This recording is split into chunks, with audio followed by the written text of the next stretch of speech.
আমি গার্মেন্টসে চাকরি করি, এটা কি তাকদিরে লেখা আছে? অবশ্যই। কোন জিনিস তাকদিরে লেখা নাই? আমি এখানে কথা বলছি, এটা তাকদির, আল্লাহ নির্ধারণ করে দিচ্ছে এটা করবেন আপনি। এমন নয় যে আপনি করবেন বলে আল্লাহ লিখছে, এই সমস্ত কথা বলবেন না। আল্লাহ নির্ধারণ করছেন।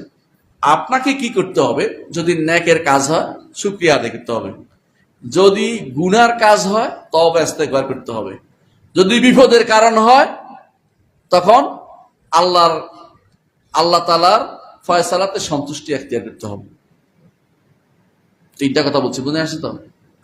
বুঝে আসছে? সওয়াবের কাজ হলে শুকরিয়া আদায় করবেন, আল্লাহ আমার সাথে তৌফিক দিছে।